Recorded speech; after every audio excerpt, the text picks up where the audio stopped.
ಏನೋ ಮಾತ್ರ ಎಷ್ಟು ಸಲ ಹೇಳಿ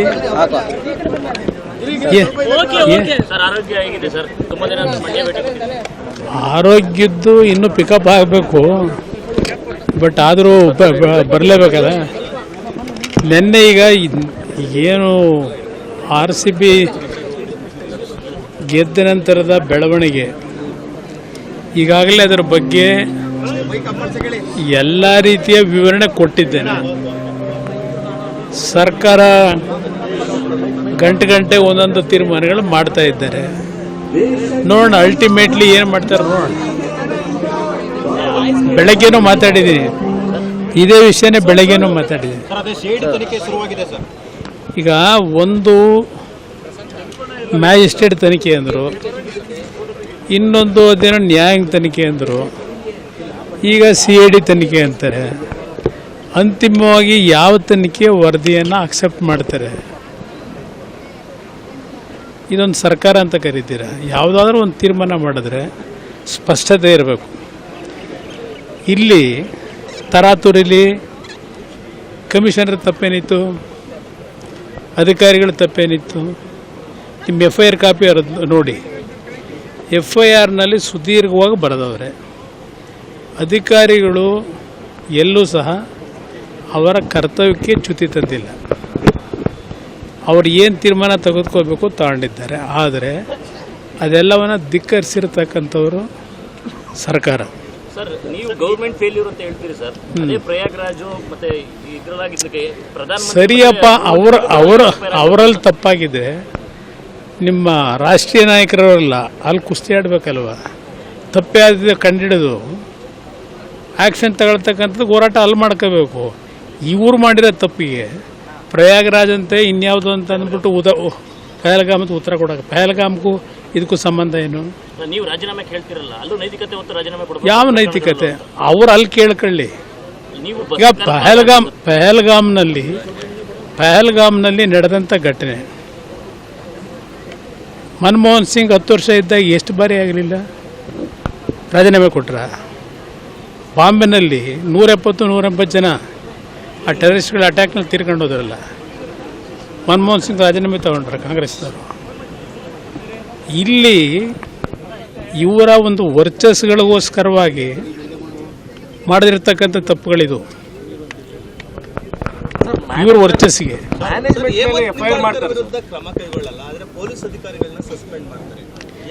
ಅದನ್ನೇ ನಾನು ಹೇಳ್ತಾ ಇರೋದು.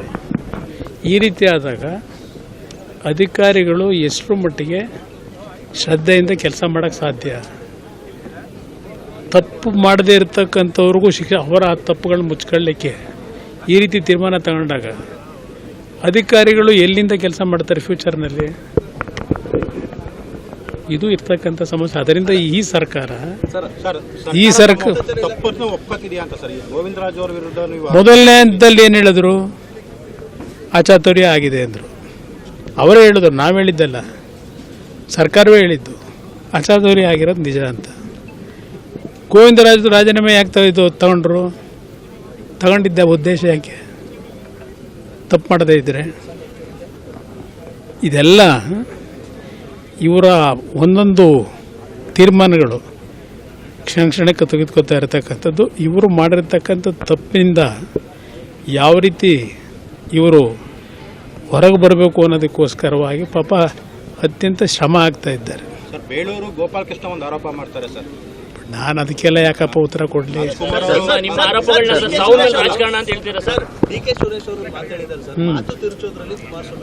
ಯಾವ ಮಾತು ತಿರುಗ್ತಾರೆ? ಹೌದಪ್ಪ, ಅಭಿನಂದನೆ ಸಲ್ಲಿಸಿದ್ದೀವಿ. ಅವ್ರು ಗೆದ್ದರು ಅಂತೇಳಿ ಅಮಾಯಕರ ಜೀವ ತೆಗಿಬೇಕು ಅಂತ ಇದೆಯಾ? ಜೀವ ತೆಗಿಯೋದಕ್ಕೆ ಅವರ ಗೆದ್ದೋದಕ್ಕೆ ಟ್ವೀಟ್ ಮಾಡಿದೀವ? ಅದೊಂದು ಅರ್ಥ ಇದೆಯಾ ಮಾತಾಡೋದಕ್ಕೆ? ರಾಜ್ಕುಮಾರ್ ಸಾವುದಕ್ಕೂ ಇದಕ್ಕೂ ಸಂಬಂಧ ಏನು? ಈಗಾಗಲೇ 100 ಬಾರಿ ಸ್ಪಷ್ಟನೆ ಕೊಟ್ಟಿದ್ದೇನೆ.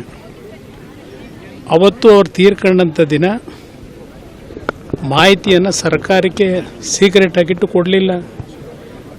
ಆಸ್ಪತ್ರೆಯಿಂದ ಬುಲೆಟಿನ್ ಹೊರಡಿಸ್ಬಿಟ್ರು. ಪ್ರಥಮ ಬಾರಿಗೆ ನಮ್ಮ ರಾಜ್ಯದಲ್ಲಿ ಒಬ್ಬ ಗೌರವಾನ್ವಿತ ದೊಡ್ಡ ವ್ಯಕ್ತಿ ನಿಧನರಾದದ್ದು. ಅಂಥ ಸಂದರ್ಭದಲ್ಲಿ ಯಾವ ರೀತಿ ನಡ್ಕೋಬೇಕು ಅನ್ನೋದು ನಡ್ಕೊಳ್ಳಿಲ್ಲ.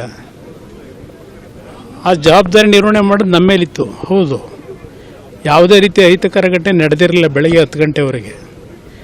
ಯಾವಾಗ ವ್ಯಾನ್ಗಳಲ್ಲಿ ಪೆಟ್ರೋಲು ಡೀಸೆಲ್ಲು ತುಂಬಿಕೊಂಡು ಒಂದು ಅಹಿತಕರ ಘಟನೆಗಳು ಬೆಂಕಿ ಇಡ್ತಕ್ಕಂಥ ಕೆಲಸ ಕೈ ಹಾಕಿದ್ರು, ಆಗ ಗೋಲಿಬಾರ್ ಮಾಡಿದ್ದಾರೆ. 2 ಗೋಲಿಬಾರ್ನಲ್ಲಿ ತೀರ್ಕೊಂಡಿದ್ದಾರೆ. ಕಾನೂನನ್ನ ಕೈಗೆ ತೆಗೆದುಕೊಳ್ತಕ್ಕಂಥ ಕೆಲಸ ಕೆಲವು ತಿಳಿಗೇಡಿಗಳೇನು ಮಾಡಿದ್ರು, ಅದನ್ನು ಕಂಟ್ರೋಲ್ ಮಾಡಬೇಕಾದ ಸರ್ಕಾರದ ಕರ್ತವ್ಯ ಇತ್ತು, ಮಾಡಿದ್ದೀವಿ. ಇವಾಗ 4 ಜನ ಗುಂಡಿಟ್ರು ಅಂತ ಆರೋಪ ಮಾಡ್ತಾರೆ ಸರ್. ಗುಂಡಿಟ್ಟಿದ್ದು ಅದನ್ನೇ. ಯಾರಿಗೆ ಗುಂಡಿಟ್ಟಿದ್ದು? ಸೀಮೆಣ್ಣೆ ತಗೊಂಬಂದು ಸುಡಕ್ಕೆ ಹೋದ್ರಲ್ಲ ಪ್ರಾಪರ್ಟಿಗಳನ್ನ, ಸಾರ್ವಜನಿಕರ ಆಸ್ತಿನ. ಅದರಿಂದ ಆ ಘಟನೆ ನಡೆದಂಥದ್ದು. ಸರ್, ಆರ್ಸಿಬಿ ಮ್ಯಾನೇಜ್ಮೆಂಟ್ ಮೇಲೆ ಎಫ್ಐಆರ್ ಆಗ್ತಾರೆ ಸರ್. ಇನ್ವೈಟ್ ಮಾಡಿದ್ರು ಅಭಿಮಾನಿಗಳನ್ನ ಅನ್ನುವಂತ ಕಾರಣಕ್ಕೋಸ್ಕರ ಇನ್ವೈಟ್ ಮಾಡಿದ್ರು. ಮುಖ್ಯಮಂತ್ರಿಗಳು ಟ್ವೀಟ್ ಮಾಡೋರು. ಇವತ್ತು ಅಭಿನಂದನೆ ಸಲ್ಲಿಸ್ತಾ ಇದ್ದೇವೆ, ಬಹಳ ದೊಡ್ಡ ಸಂಖ್ಯೆಯಲ್ಲಿ ಅಭಿಮಾನಿಗಳು ಬರಬೇಕು ಅಂತೇಳಿ ಮುಖ್ಯಮಂತ್ರಿಗಳು ಟ್ವೀಟ್ ಮಾಡವ್ರೆ. ಶಿವಕುಮಾರ್ ಅವರು ಕನಕಪುರದಿಂದ ಸಂದೇಶ ಕೊಟ್ಟವ್ರೆ. ಕೊಟ್ಟ ಮೇಲೆ ಸರಿಯಾದ ರೀತಿಯಲ್ಲಿ ಬಂದೋಬಸ್ತ್ ಮಾಡಬೇಕೋ ಬೇಡವೋ? ಯಾರು ತಪ್ಪಿಲ್ಲ, ಅವ್ರು ಹೇಳ್ತಾರೆ ಕಮಿಷನರ್ ಬೆಳಗ್ಗೆ. ಸರ್, ಬೆಳಗಿನ ಜಾವ 5:15 ಗಂಟೆಗೆ ಬಂದಿದ್ದೀವಿ, ನಿದ್ದೆಗೆಟ್ಟಿದ್ದೀವಿ. ಯಾರೂ ನಿದ್ದೆ ಮಾಡಿಲ್ಲ ಪೊಲೀಸ್ನವರು. ನೀವು ಸಡನ್ನಾಗಿ ಈ ಪ್ರೋಗ್ರಾಮ್ ಫಿಕ್ಸ್ ಮಾಡಿದ್ರೆ ಅದು ಮೂರು ಕಡೆ ಕಾರ್ಯಕ್ರಮ ಮಾಡೋದು, ನಾವು ಎಲ್ಲಿ ರಕ್ಷಣೆ ತಗೊಳ್ಳೋದು? ರಿಕ್ವೆಸ್ಟ್ ಮಾಡ್ತಾರೆ. ಆ ರಿಕ್ವೆಸ್ಟ್ ಮಾಡಿದಾಗ ಏನೇನು ಹೇಳಿದ್ರು? ಅದರಿಂದ ಇವರು ಪ್ರತಿಯೊಂದು ಹೆಜ್ಜೆನಲ್ಲೂ ಎಡವಿ ಇವರ ವರ್ಚಸ್ಸನ್ನು, ಒಂದು ಕಡೆ ಮುಖ್ಯಮಂತ್ರಿಗಳು ವರ್ಚಸ್ಸನ್ನು ಬೆಳೆಸಬೇಕು, ಇನ್ನೊಂದು ಕಡೆ ಇವರು ಡೆಪ್ಟಿ CM, ನಾನು ವರ್ಚಸ್ ಜಾಸ್ತಿ ಬೇಕು. ಈ ವರ್ಚಸ್ಗೋಸ್ಕರವಾಗಿ ಈ ಅಮಾಯಕ ಕುಟುಂಬಗಳ ಮಕ್ಕಳು ಬಲಿಯಾದರು. ಸರ್, ಒಂದ್ ಕಡೆ KRS ನಲ್ಲಿ ಇವಾಗ ಅಮ್ಯೂಸ್ಮೆಂಟ್ ಪಾರ್ಕ್ ಮಾಡಕ್ಕೆ ಹೋಗ್ತಿದ್ದಾರೆ. 100 ಕೋಟಿ ಖರ್ಚು ಮಾಡಿ ಕಾವೇರಿ ಆರತಿ ಮಾಡಕ್ಕೆ ಹೊರಟಿದ್ದಾರೆ ಸರ್. ನನ್ನ ಆರೋಗ್ಯ ದೇವರು ನೋಡ್ಕೊತಾನೆ. ನನ್ನ ಮಂಡ್ಯ ಜಿಲ್ಲೆ ಜನದ ಶುಭ ಹಾರೈಕೆ ಇದೆಯಲ್ಲ, ನನ್ನ ಆರೋಗ್ಯಕ್ಕೆ ಏನೂ ಆಗಲ್ಲ. KRS ನಲ್ಲಿ ಈಗ ಅಮ್ಯೂಸ್ಮೆಂಟ್ ಪಾರ್ಕ್ ನಾನು ಯಾವುದೇ ಒತ್ತಡದಲ್ಲಿಲ್ಲ. ಒತ್ತಡದಲ್ಲಿರೋದು ಅವರುಗಳು. ನಾನು ಫ್ರೀ ಆಗಿದ್ದೀನಿ. ಕಾವೇರಿ ಆರತಿ ಮಾಡ್ಲಿಕ್ಕೆ ಕೊಟ್ಟಿದೆ ಸರ್ಕಾರ 100 ಕೋಟಿ ಖರ್ಚು ಮಾಡಿ. ಜನ ನೋಡದ್ನಪ್ಪ, 100 ಕೋಟಿ ಖರ್ಚು ಮಾಡಿದವ್ರೆ ಅಂತ ಹೇಳಿ. ರೈತರದ್ದು ವಿರೋಧ ಇದೆ ಸರ್. 100 ಕೋಟಿ ಯಾತಿಗೆ ಬೇಕು? ನಾವು ಬಹುಶಃ ಪುಟ್ಟರಾಜು, ನಿಮ್ಮ ಪಾಂಡವಪುರದ ಕೆರೆ ತಂಡೂರು, ಅವರು ಮಾಡಿದ್ರಲ್ಲ, ಎಷ್ಟು ಖರ್ಚು ಮಾಡಿದ್ರು ಅಂತ ಕೇಳಿ. ಸರ್ಕಾರದ ಎಷ್ಟು ಖರ್ಚಾಗಿದೆ, ಅವರೇನು ಮಾಡಿದ್ರು ಅಂತ ಕೇಳಿ. ನಾನು ಸಹ 100 ಕೋಟಿ ಖರ್ಚು ಮಾಡ್ತಕ್ಕಂಥ ವಿಷಯದಲ್ಲಿ ವಿರೋಧ ಇದೆ. ಮಂತ್ರಿ ಆಗಿ 1 ವರ್ಷ ಆಗಿ ಬರ್ತಾ ಇದೆ, ಆದ್ರೆ ಮಂಡ್ಯ ಜಿಲ್ಲೆಗೆ ಯಾವುದೇ ರೀತಿಯ ಅಭಿವೃದ್ಧಿ ಕೆಲಸಗಳು ಇವರು 2 ವರ್ಷ ಆಯ್ತಲ್ಲ, ಏನು ಮಾಡಿದ್ರಪ್ಪ? ರಾಜ್ಯ ಸರ್ಕಾರ, ನಂದಾದ್ರೂ ಕೇಂದ್ರ ಸರ್ಕಾರ. ಇಲ್ಲಿ ರಾಜ್ಯ ಸರ್ಕಾರದಿಂದ ಏನು ಮಾಡಿದ್ದೀರಿ? ಯಾವ ಕೃಷಿ ವಿಷಯದ ಎಷ್ಟು ದಿವಸ ಇರ್ತದೆ? ಇವ್ರು ಇಟ್ಕೋತಾರೆ? ದುಡ್ಡು ಕೊಡದೆ ಎಷ್ಟು ವಿಶ್ವವಿದ್ಯಾನಿಲಯಗಳನ್ನು ಇವತ್ತು ಮುಚ್ಚಿದ್ದಾರೆ. ನಾನು ಕೃಷಿ ವಿಶ್ವವಿದ್ಯಾನಿಲಯಕ್ಕೆ ಇಲ್ಲಿ ತಂದಿರೋದಕ್ಕೆ ವಿರೋಧ ಇಲ್ಲ, ಭಾಳ ಸ್ಪಷ್ಟವಾಗಿ ಹೇಳ್ತೇನೆ. ಆದರೆ ಈ ರಾಜ್ಯದಲ್ಲಿ ಎಷ್ಟು ವಿಶ್ವವಿದ್ಯಾನಿಲಯಗಳನ್ನು ಸ್ಥಾಪನೆ ಮಾಡಿ ಇವತ್ತು ದುಡ್ಡು ಕೊಡದೆ, ಸಂಬಳ ಕೊಡಲಿಕ್ಕಿಲ್ಲದೆ ಯಾವ ರೀತಿ ಯಾವ ಸ್ಥಿತಿಗತಿಯಲ್ಲಿ ಇಟ್ಕೊಂಡಿದ್ದಾರೆ. ಅದರಿಂದ ಎಷ್ಟು ಉಪಯೋಗ ಆಗ್ತದೆ? ಇದು ನಡೀತಿರೋದು ಅದೇ ಅಲ್ವೇ? ಭಾಷಣದ ವೇಳೆ ಅಸಮಾಧಾನ ಹೊರಹಾಕಿದ್ರಿ ಸರ್, ರಾಜ್ಯ ಸರ್ಕಾರದ ಅಸಹಕಾರ. ಹೌದಲ್ವೇ? ಈಗ HMT ಕಾರ್ಖಾನೆ ಇದು ಫಾರೆಸ್ಟ್ ಲ್ಯಾಂಡು ಅಂತೇಳಿ ತಕರಾರಾಗಿ ತಕೊಂಡು ಕೂತವ್ರೆ. QS ಇಲ್ದು ನಾನು 1700 ಕೋಟಿ ಅಲ್ಲಿ ಇನ್ವೆಸ್ಟ್ಮೆಂಟ್ ಮಾಡಿ ಅದಕ್ಕೆ ಜೀವ ಕೊಡೋಕೆ ಹೋದರೆ ಅದಕ್ಕೆ ತಕರಾರು ಕೊಟ್ಟು ತೆಗೆದು ನಿಲ್ಲಿಸಿದ್ರು. ಎಲ್ಲಿಂದ ಕೆಲಸ ಮಾಡೋದು? ಅದಕ್ಕೆ ನಾನು ಹೇಳಿದ್ದು.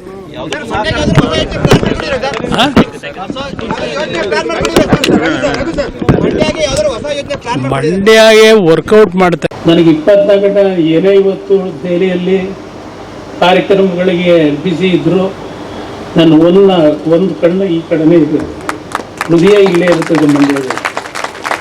ನಾನು ನಿಮ್ಮ ಆಸೆ ನೆರವೇರಿಸ್ತಕ್ಕಂಥದ್ರಲ್ಲಿ ನಿಮ್ಗೆ ನಿರಾಸೆ ಮಾಡಲ್ಲ. ಅದರಿಂದ ನೀವು ನನಗೇನು ಆಶೀರ್ವಾದ ಮಾಡಿದ್ದೀರಿ ಅದನ್ನು ನಿಮಗೆ ದಾರೆ ರೀತಿ ನಾನೇನು ಸ್ವಂತಕ್ಕೆ ವೈಯಕ್ತಿಕವಾಗಿ ಏನು ಸಂಪಾದನೆ ಮಾಡಬೇಕು ಅಂತಕ್ಕಂಥದ್ದು ಏನಿಲ್ಲ. ನನಗೆ ಬೇಕಾಗಿರೋದು ನಿಮ್ಮ ಹೃದಯದಲ್ಲಿ ಶಾಶ್ವತವಾದ ಸ್ಥಾನ. ನಾನು ಈ ಭೂಮಿಗೆ ಹೋಗಬೇಕಾದ್ರೆ ನಿಮ್ಮ ಹೃದಯದಲ್ಲಿ ಶಾಶ್ವತ ಸ್ಥಾನ ಸಿಕ್ಕರೆ ಅದೇ ನನ್ನ ಆಸ್ತಿ. ಅದು ಹೊರತುಪಡಿಸಿ ವೈಯಕ್ತಿಕವಾಗಿ ನನಗೇನೂ ಆಗಬೇಕಾಗಿಲ್ಲ. ನಾನು ಅದೇನು ನಂಬಿದ್ದೀನಿ ನಿಮ್ಗೆ ಉಳಿಸ್ಕೊಡ್ತೀನಿ. ನಿಮ್ಗೆಲ್ಲರೂ ಭಗವಂತ ಒಳ್ಳೆಯದು ಮಾಡಿ.